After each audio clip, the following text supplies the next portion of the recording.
لوگ اکثر یہ سوال کرتے ہیں، شیخ صاحب نماز میں ٹوپی کا لگانا کیسا ہے؟ بھائی صاحب ٹوپی کا لگانا فرض نہیں ہے، ٹوپی کا لگانا واجب نہیں ہے، ٹوپی کا لگانا سنت نہیں ہے، مگر ٹوپی ہمارے کلچر کا ایک حصہ ہے۔ ہمارے دیش میں، ہمارے ملک میں مسلمان کی پہچان ہوتی ہے ٹوپی سے، ہمارے کلچر کا، ہماری سنسکرتی کا، ہماری تہذیب کا ایک حصہ ہے۔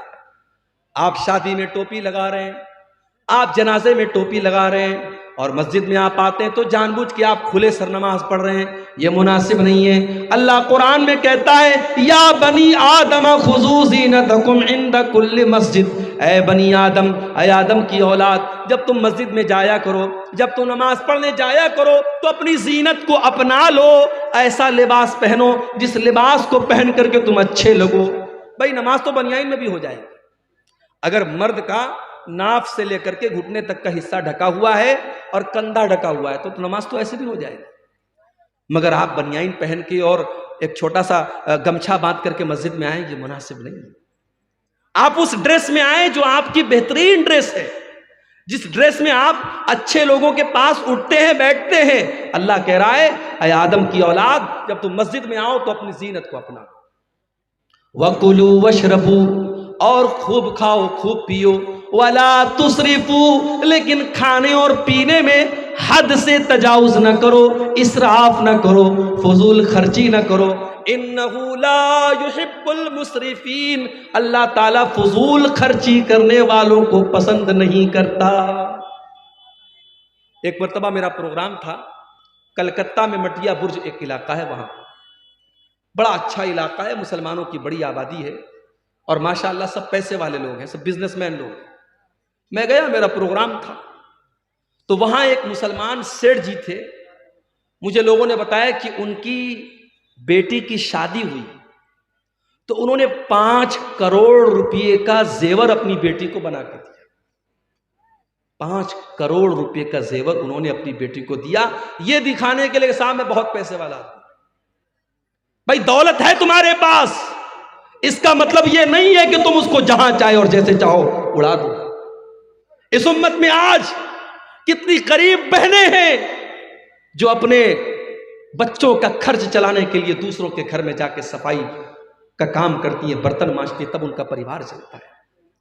اس امت میں آج بھی کتنے بچے ہیں جو ایک ٹائم کا کھانا کھاتے، دوسرے ٹائم کا کھانا انہیں نصیب نہیں ہوتا۔ اس امت میں آج بھی کتنے لوگ ہیں جن کے سر پر چھت نہیں ہے، جن کے پاس اپنا مکان نہیں ہے، جو سڑکوں اور چوراہوں پر رات میں کھلے آسمان کے نیچے رات گزارتے ہیں۔ جس امت کا یہ حال ہو، جس قوم کا یہ حال ہو، اس قوم کے لوگ، اس قوم کے امیر امراء 5 کروڑ روپے کے زیورات اپنی بیٹیوں کو شادی میں دے رہے ہیں، پورے زیورات سے اپنی بیٹی کو لاد دے رہے ہیں۔ کیا یہ فضول خرچی نہیں ہے میرے بھائی؟ اللہ کے نبی فرماتے ہیں قیامت کے دن انسان لا تزول قدم ابن آدم من عند ربہ یوم القیامہ، قیامت کے دن انسان 5 سوالوں کا جواب دیے بغیر اپنی جگہ سے ٹس سے مس نہیں ہو سکتا۔ 5 سوالوں کا جواب سب کو دینا ہے، مجھے بھی دینا ہے، آپ کو بھی دینا ہے، عالم کو بھی دینا ہے، جاہل کو بھی دینا ہے، عام آدمی کو بھی دینا ہے، اور VIP کو بھی دینا ہے۔ 5 سوالوں کا جواب سب کو دینا ہے۔ پہلا سوال ان عمرہ فیما افنا، تو نے اپنی زندگی کو کہاں گزارا۔ دوسرا سوال وعن شبابہ فیما ابلا، تو نے اپنی جوانی کو کہاں گزارا۔ تیسرا سوال وعن مالہ من این اکتسبہ، تو نے مال کہاں سے کمایا۔ چوتھا سوال وفیما انفقہ، تو نے مال کہاں پر خرچ کیا، مال کہاں پر خرچ کیا، اس کا بھی حساب دینا پڑے گا۔ اپنی محبوباؤں کے لیے ریچارج کروانے والے ہمارے منچلے نوجوان، وہ 100-200 روپے کا جو ریچارج کراتے ہیں اپنی کانوں کی لذت کے لیے اور بدکاری کے لیے، وہ بھی تیار رہے۔ مال کہاں پہ خرچ ہو رہا ہے، حساب دینا پڑے گا۔ اور مال کیسے کما رہے ہو، ڈریم 11 کے ذریعے کما رہے ہو، سٹے بازی کے ذریعے کما رہے ہو۔ ابھی ہمارے واٹس ایپ پر ایک میسج آیا کہ کرکٹ کے میچ میں سٹا لگانا ہو تو ہم سے کانٹیکٹ کیجیے، ہمارے گروپ کو جوائن کر لیجیے، ہم 100% بالکل صحیح بھوشیہ وانی کرتے ہیں۔ میں نے کھولا وہ گروپ، دیکھا، میں نے سوچا کہ دیکھیں یہ کیا بھوشیہ وانی کرتا ہے۔ آج پاکستان کا اور ساؤتھ افریقہ کا میچ تھا، اس نے کہا یہ میچ پاکستان جیتے گا۔ اب کتنے لوگوں نے اس کے کہنے پر سٹا لگا دیا ہوگا، لاکھوں کا، کروڑوں کا۔ اور شام رات ہوتے ہوتے جب رزلٹ آیا پتہ لگا پاکستان ہار گئی اور ساؤتھ افریقہ جیت گئی۔ یہ سٹے بازی آج ہمارا نوجوان بڑی تعداد میں واٹس ایپ کے ذریعے، ٹیلی گرام کے ذریعے، فیس بک کے ذریعے باقاعدہ سٹا ہو رہا ہے، اور لاکھوں کروڑوں کا سٹا ہو رہا ہے اور جوا ہو رہا ہے، اور ہمارا مسلمان اس میں حصہ لے رہا ہے۔ اور میرے پیارے ساتھیوں، وہ یہ سوچ رہا ہے کہ ہم راتوں رات امیر بن جائے۔ اگر وہ ایک بار 1 لاکھ روپیہ جیت جائے گا، اگلی بار 10 لاکھ لگائے گا کہ میں 10 لاکھ جیت جاؤں گا، اور پتہ لگا وہ 10 لاکھ ڈبا دے گا، قرضے میں ڈوب جائے گا اور اپنے آپ کو اور اپنے گھر والوں کو داؤں پہ لگا دے گا۔ میرے پیارے ساتھیوں، مال کہاں سے کما رہے ہو اس کا بھی حساب دینا پڑے گا، اور مال کہاں خرچ کر رہے ہو اس کا بھی حساب دینا پڑے گا۔ تو فضول خرچی کرنے والے، ناجائز پیسہ اڑانے والے، اور اپنی جائز خواہشات پر بھی لمٹ سے زیادہ خرچ کرنے والے، اس کو اسراف کہتے ہیں، اور اللہ اسراف کرنے والوں کو پسند نہیں کرتا ہے۔ اور آگے بڑھیے میرے پیارے ساتھیوں، واللہ لا یحب الظالمین، اللہ تعالیٰ ظلم کرنے والوں کو پسند نہیں کرتا، ظلم کرنے والوں سے محبت نہیں کرتا، ظلم اللہ کو پسند نہیں۔ ظالم کان کھول کر کے سن لے، ظلم کا انجام برا ہونے والا ہے، ظلم زیادہ دیر تک چلنے والا ہے۔ جس فلسطین کے اندر اسرائیلیوں کو پناہ ملی، یہودیوں کو پناہ ملی، جب آج سے 50-60 سال پہلے، 70 سال پہلے جب ان کو ہٹلر نے مار مار کے بھگایا اور وہ لٹے کٹے پٹے یہودی، ان کو اگر کہیں سر جھکانے کی، سر چھپانے کی جگہ ملی، اسی فلسطین کے اندر ان کو جگہ ملی، تو آج انہوں نے ناجائز طریقے سے فلسطین کے بقیہ حصوں پر دھیرے دھیرے قبضہ کرنا شروع کر دیا، اور وہاں کے جوانوں اور بچوں اور عورتوں کا خون تب سے لے کر کے وہ آج تک بہا رہے ہیں۔ اللہ نے ایسے ہی اس قوم کو مغضوب علیہم نہیں کہا ہے، یہ مغضوب علیہم قوم ہے، اس قوم پر اللہ کا غضب اترا ہے۔ میرے پیارے ساتھیوں، یہ ظلم ہو رہا ہے جو آج ہم فلسطین کی سرزمین پر دیکھ رہے ہیں، اور کان کھول کر کے سن لو، ظلم کا انجام کبھی بھی اچھا ہونے والا نہیں ہے۔ اللہ کے نبی فرماتے ہیں اتقوا الظلم فإن الظلم ظلمات یوم القیامہ، ظلم کرنے سے بچو، قیامت کے دن ظلم کرنے والا اندھیروں میں رہے گا۔ ظلم کرنے والے کو لائٹ نصیب نہیں ہوگی۔ کبھی رات میں جب آپ کار چلا رہے ہو یا بائک چلا رہے ہو اور بالکل جنگل میں سنسان راستے میں آپ جا رہے ہو، اچانک اپنی بائک کی لائٹ آپ بند کر دیجیے، اپنی کار کی ہیڈ لائٹ آپ بند کر دیجیے، 10 سیکنڈ کے لیے آپ ڈر جائیں گے میرے بھائی، آپ ڈر جائیں گے۔ چاروں طرف گھپ اندھیرا ہو اور آپ کے پاس کوئی لائٹ نہ ہو، کوئی روشنی نہ ہو، آپ ایک قدم چل نہیں سکتے۔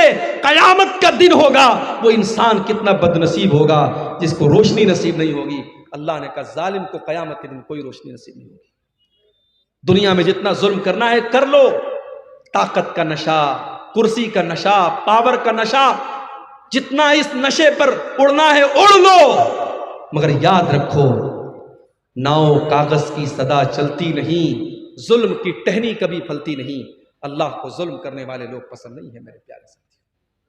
اس کائنات کا میں اللہ کا یہ نظام اور اللہ کی یہ سنت رہی ہے، اللہ کا قانون رہا ہے۔ اللہ نے مشرک اور کافر کو حکومت دی ہے، لیکن اللہ نے ظالم کو حکومت میں نہیں رہنے دیا ہے۔ ظالم کا انجام بڑا بھیانک ہوا ہے۔ برسوں ہزاروں برس پہلے فرعون نام کا ایک ظالم تھا جس نے چھوٹے چھوٹے بچوں کو قتل کروایا تھا۔ جب اس کے دربار میں کسی کاہن نے، کسی جادوگر نے کہا تھا، کسی بھوشیوانی کرنے والے نے کہا تھا کہ اے فرعون، تیری حکومت میں ایک بچہ پیدا ہونے والا ہے جو آگے چل کر کے تیری حکومت کو ختم کرے گا، تو وہ فرعون جو اپنے آپ کو خدا کہتا تھا، اپنے آپ کو رب کہتا تھا، اس نے آرڈر دے دیا اور چھوٹے چھوٹے بچوں کو قتل کروانے کا حکم دے دیا۔ مگر اللہ کو اس ظالم کو ختم کرنا تھا، اللہ نے ایسا پلان بنایا، اللہ نے ایسی تدبیر بنائی کہ اسی ظالم کے گھر میں حضرت موسیٰ علیہ السلام اسی کے پیسے سے پرورش پاتے ہیں، اور پھر آگے چل کے حضرت موسیٰ علیہ السلام جب اللہ کے نبی بنتے ہیں اور فرعون کو دعوت دیتے ہیں، اور فرعون حضرت موسیٰ کی دعوت کو ٹھکرا دیتا ہے، تو انجام کتنا بھیانک ہوتا ہے کہ دریائے قلزم میں پانی کے اندر فرعون ڈوب کر کے مر جاتا ہے۔ میرے پیارے ساتھیوں، ظالم کا انجام بہت ہی بھیانک ہونے والا ہے۔ واللہ لا یحب الظالمین، اللہ کو ظلم کرنے والے لوگ پسند نہیں۔ اور آگے بڑھیے، اللہ کو تکبر کرنے والے، گھمنڈ کرنے والے، اہنکار کرنے والے لوگ بھی پسند نہیں ہیں۔ حضرت لقمان اپنے بچے کو نصیحت کرتے ہیں تو کیا کہتے ہیں؟ وَلَا تُسَعِّرْ خَدَّكَ لِلنَّاسِ وَلَا تَمْشِ فِي الْأَرْضِ مَرَحًا، اے میرے بچے تو گال پھلا کر کے لوگوں سے نہ ملا کر اور زمین میں اکڑ کر کے نہ چلا کر، ان اللہ لا یحب من کان مختالا فخورا، اللہ تعالیٰ گھمنڈی لوگوں سے محبت نہیں کرتا، گھمنڈی لوگوں کو پسند نہیں کرتا، گھمنڈی لوگ اللہ کو پسند نہیں ہے۔ قارون بڑی دولت والا تھا، اس کو اپنی دولت پر بڑا ناز تھا، لیکن قارون کے قوم میں جو نیک لوگ تھے، جو ایمان والے لوگ تھے، انہوں نے قارون کو نصیحت کی اور کہا کہ اے قارون لا تفرح، اپنی دولت پر اترانا نہیں، اپنی دولت پر غرور نہیں کرنا، ان اللہ لا یحب الفرحین، اللہ تعالیٰ اترانے والوں کو، گھمنڈ کرنے والوں کو پسند نہیں کرتا ہے۔ وَابْتَغِ فِيمَا آتَاكَ اللَّهُ الدَّارَ الْآخِرَةَ، اے قارون تجھے اللہ نے بڑی دولت سے نوازا ہے، بڑے خزانے اللہ تعالیٰ نے تجھے دیے ہیں، اے قارون اپنی دولت کے ذریعے تو آخرت کی تیاری کر۔ او میرے پیارے ساتھیوں، آج اللہ نے آپ کو دولت والا بنایا ہے، اپنی دولت کو اللہ کے راستے میں خرچ کیا کرو، مسجدوں میں دیا کرو، مدرسوں میں دیا کرو، کار خیر میں دیا کرو، اپنی آخرت بنایا کرو۔ وَلَا تَنْسَ نَصِيبَكَ مِنَ الدُّنْيَا، میں یہ نہیں کہتا کہ دنیا کو بھول جاؤ، دنیا میں جو تمہارا حق ہے، دنیا میں جو تمہارا حصہ ہے، دنیا کا حصہ تم اس سے خوب فائدہ اٹھا لو، لیکن اصل تیاری آخرت کی کرو۔ وَلَا تَبْغِ الْفَسَادَ فِي الْأَرْضِ، اور قارون سے اس کی قوم کے لوگوں نے کہا کہ اے قارون تو زمین میں فساد مچانے کی کوشش نہ کرنا، اللہ تعالیٰ فسادی لوگوں کو پسند نہیں کرتا۔ تو تکبر اور گھمنڈ یہ اللہ کو پسند نہیں ہے میرے بھائی۔ دنیا میں جس نے تکبر کیا، جس نے گھمنڈ کیا، اس کا انجام بڑا بھیانک ہے۔ ابلیس نے تکبر کیا، اللہ کی بارگاہ سے دھتکارا گیا۔ قارون نے تکبر کیا، اس کے محل کو زمین میں دھسا دیا گیا۔ فرعون نے تکبر کیا، اس کو پانی میں ڈوبا کر کے مار دیا گیا۔ نمرود نے تکبر کیا، ایک معمولی مچھر نے اس کا کام ختم کر دیا۔ قوم عاد نے تکبر کیا، قوم سمود نے تکبر کیا، اللہ نے پٹک پٹک کر کے ان کو بے جان کر دیا۔ میرے بھائیوں، تکبر کا انجام بڑا ہی بھیانک ہوتا ہے، اور تکبر کرنے والا اور گھمنڈ کرنے والا اللہ کو پسند نہیں۔ اب یہاں ایک سوال پیدا ہوتا ہے، مولوی صاحب نے شیروانی پہنی ہے، سامنے ایک لنگی والا آ گیا، لنگی پہنے ہے، بنیان پہنے ہے۔ اب مولوی صاحب کے دل میں فیلنگ آئی کہ یار میں 10,000 روپے کا کپڑا پہنا ہوں، یہ 500 روپے کا کپڑا پہنا ہے۔ مولوی صاحب کے اندر ایک فیلنگ آئی، حاجی صاحب کے اندر ایک فیلنگ آئی کہ میں پیسے والا آدمی ہوں، میرا کپڑا اس کے کپڑے سے اچھا ہے۔ تو کیا اچھا کپڑا پہننا یہ حرام ہے؟ اگر ہم پیسے والے ہیں، دولت والے ہیں، تو کیا ہم مہنگا کپڑا نہیں پہن سکتے، اچھا کپڑا نہیں پہن سکتے؟ ایسا کوئی مسئلہ نہیں۔ آپ اگر پیسے والے ہیں، آپ اگر دولت والے ہیں، تو آپ اچھا کپڑا پہن سکتے ہیں، بلکہ پہننا چاہیے، پہننا چاہیے۔ پھٹا پرانا کپڑا پہننا یہ دینداری نہیں ہے۔ بہت سے لوگ اس کو سمجھتے ہیں پیسہ بہت ہے، دولت بہت ہے، لیکن ہمیشہ پھٹا پرانا کپڑا پہن کر کے بالکل عجیب و غریب شکل بنائے رہیں گے اور کہیں گے صاحب پیسہ تو ہے، مگر ہمارا اسلام یہ کہتا ہے کہ سمپل رہو۔ سمپل رہنا ایک الگ چیز ہے، اور اپنی دولت ہونے کے باوجود پھٹا پرانا میلا کچیلا کپڑا پہننا یہ الگ چیز ہے۔ اللہ کے نبی کے ایک صحابی آئے، اللہ کے نبی نے دیکھا کہ بڑی ان کے کپڑے بڑے میلے کچیلے ہیں۔ آپ نے کہا دولت ہے تمہارے پاس، پیسہ ہے تمہارے پاس؟ کہا اے اللہ کے نبی بہت دولت ہے، اتنی بکریاں ہیں میرے پاس، اتنے اونٹ ہیں میرے پاس، اتنے غلام ہیں میرے پاس، بہت دولت ہے، بہت پیسہ ہے۔ اللہ کے نبی نے فرمایا ان آتاک اللہ مالا فلیرا اثر نعمت اللہ علیک، اے میرے صحابی اگر اللہ نے تم کو دولت سے نوازا ہے تو دولت کا اثر تمہارے اوپر ظاہر ہونا چاہیے۔ اچھا کپڑا پہنا کرو، اپنی حیثیت کے مطابق کپڑا پہنا کرو۔ اچھا کپڑا پہننا برا نہیں ہے، ہاں اچھا کپڑا پہننے کے بعد جب گھر سے نکلو تو جو تم سے کمزور کپڑا پہنے ہوئے ہیں اس کو تم کبھی حقیر مت سمجھنا، یہ تکبر ہو جائے گا۔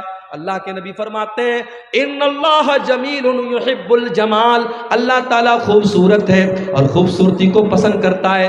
اچھا کپڑا پہننا یہ گناہ نہیں ہے، اچھا جوتا پہننا یہ گناہ نہیں ہے، بلکہ گناہ کیا ہے؟ الکبر بطر الحق وغمط الناس، تکبر یہ ہے، گھمنڈ یہ ہے، انسان دوسروں کو حقیر سمجھے، دوسروں کو معمولی سمجھے اور اپنے آپ کو بڑا سمجھے، یہ تکبر ہے میرے پیارے ساتھیوں۔ اور میرے نبی نے اور اللہ نے تکبر سے منع کیا۔